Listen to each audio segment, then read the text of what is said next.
Bienvenue sur ma chaîne pour le 10e chapitre de notre histoire fantastique. Malgré la souffrance et une fatigue qui menaçaient de la terrasser à tout moment, Rita continuait de décrire ce qu'elle voyait autour d'elle au serpent. Celui-ci puisait dans ses souvenirs pour la guider à travers la forêt hostile.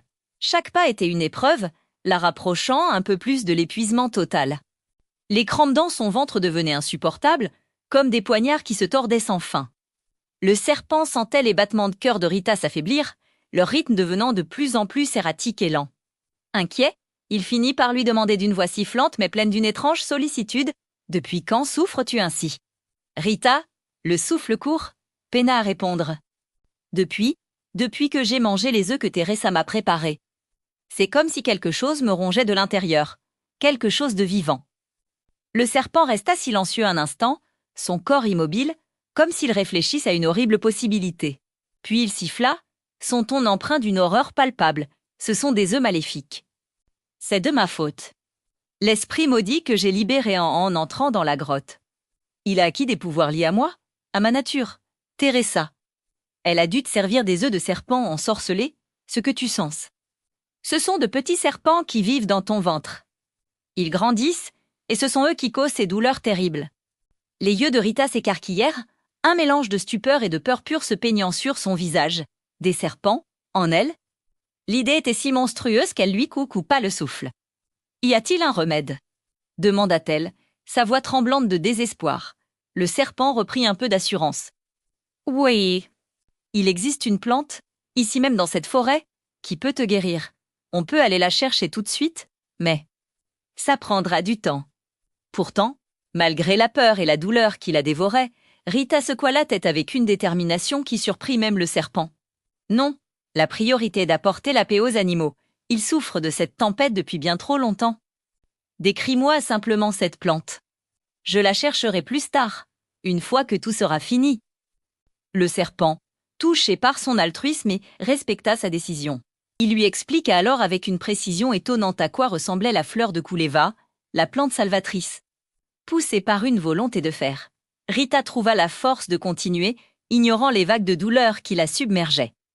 Sa mission de sauver la forêt et ses habitants passait avant tout.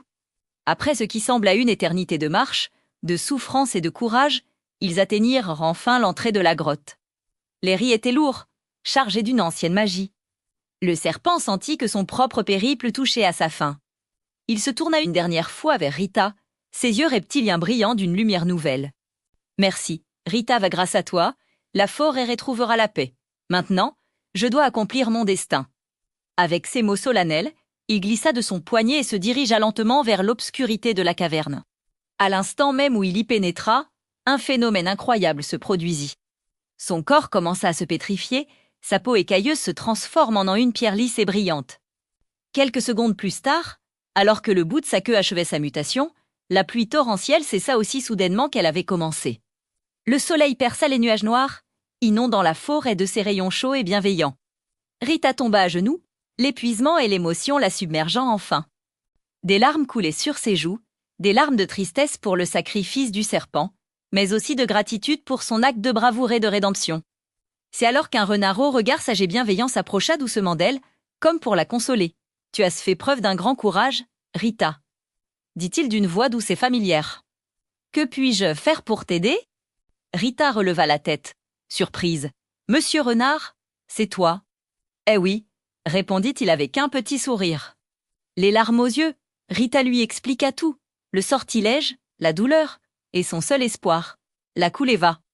Cette plante qui avait le pouvoir de la sauver. Le renard hocha la tête avec compréhension. « Je sais où il y en a. »« Suis-moi !» Ils se mirent en route, mais après seulement quelques pas, la douleur devint trop intense. Les forces de Rita l'abandonnèrent complètement. Elle s'effondra sur le sol humide de la forêt, épuisée et souffrante, son avenir plus incertain que jamais. Que se passera-t-il maintenant avec Rita ? Nous le saurons au chapitre suivant.